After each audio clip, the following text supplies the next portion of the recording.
welcome back to my channel. Today we have The Girls from Hush Cabin by Marie Hoy Kenny. This is a book I got from Unplugged. This is their young adult fantasy book as well, which I love this cover. It's amazing. We have our stenciled edges, which goes right through and right round. We have a lovely back. And then we have this like creepy cabin kind of end pages.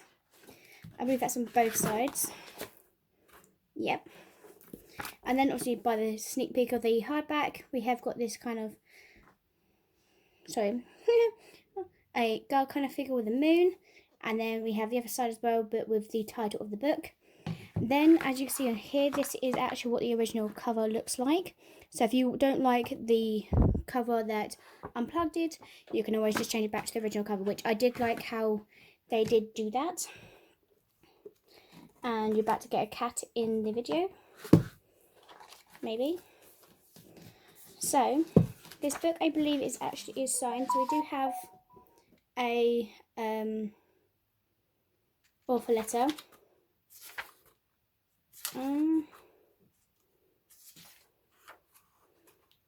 Doesn't look like it was signed. There's just a little autograph.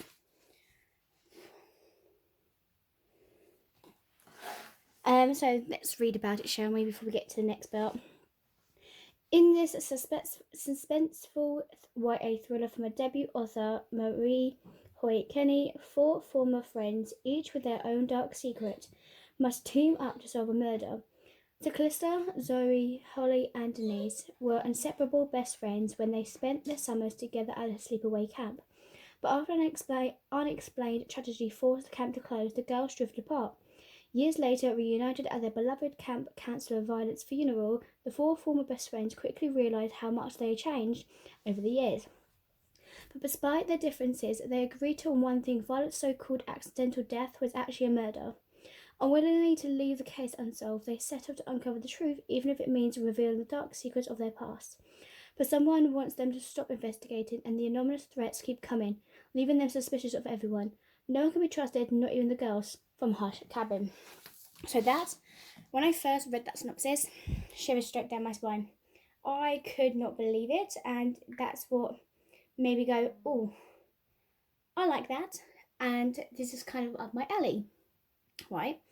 So this book is completely mystery, intriguing. It has the alternate people's point of views between the girls, and it's written in first person. So we're obviously a group of friends trying to find out about Violet's mysterious death and how she died. Really, not by this accidental. I'm not going to try and get too much into it. So everyone is strange and scattered like different pieces of puzzles. Like, it's kind of different, but it's like intriguing that you want to know. To solve the murder of her death, they must find the missing link, inventing past and present. And then the most unexpected things happens in a plot, and all of them are in grave danger. If it's a well-planned murder, the killer's on the loose, or what if the killer was one among them? What if their lives will get tragically cut short, just like Violet's, and the truth is twisted and unpredictable? So you don't know what's going to go happen. I was off my edge of my seat the whole time, because you hear something and you're like, oh my god, what's going to happen? Is this going to happen? Oh my god. Like, you're literally going, oh my god. Like, you're turning each page going, tell me what's happened next. I need to know what's going on next. Why? And then you, like, find out and you're like, oh my, no. Just no. It's funny because I like my mystery books.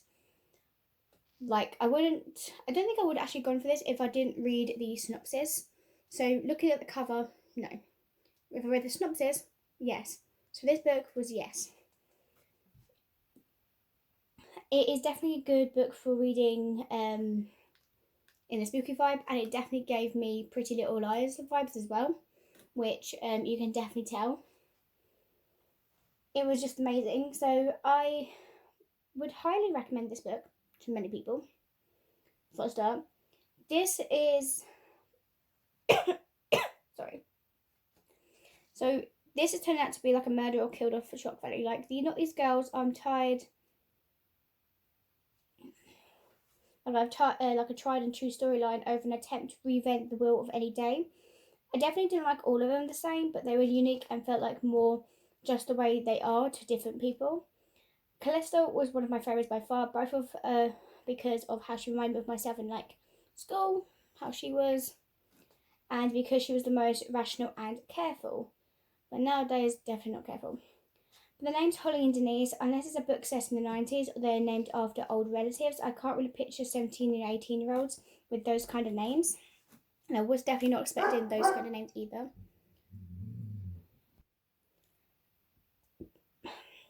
So I also like that Violet wasn't a perfect dead girl trope. But the girls had to come to terms with how she kind of manipulated, I can't say the word, for them for their own gain instead of a rant and rave about how perfect she was the whole time. I hate a book where you have that girl that was murdered, but when they go to her kind of point of view, when before she died, it's always about her, that person. I can't deal with that. Just no. I love how the author reveals the mysterious slowly through clues were awesome, and the cliffhanger at the end of the chapters, and how it suspected so many different people. Like you would be going through these books and like going through these pages, like, oh my god, that person must have done it because of this reason, and you find out no, they didn't actually do it. Then when you find out the person who actually did it did not expect that. That's all I can say. Holly made me laugh a bit. The flashbacks were very clever. The author has a unique way of telling a story, and I look forward to reading what she comes out next. This would make a fun show as well. Like I said, it's like almost like Pretty Little Liars, but this would be like a show or maybe a movie of this because the way it was. Also, with the characters, they have different types of emotional damage due to the character they trusted as their camp counselor. So each character has their own like quirks and the whole kind of decision between everyone else, which is completely different as well. For me, I just enjoyed that quite a lot, and it was just amazing the way they provided what I wanted, and I definitely, like I said, I cannot wait to find out more about this author. I want to see what else of books this author brings out as well, because I am so looking forward to reading more of this. I hope you guys enjoy it, and I'll see you guys next time. Peace. Bye.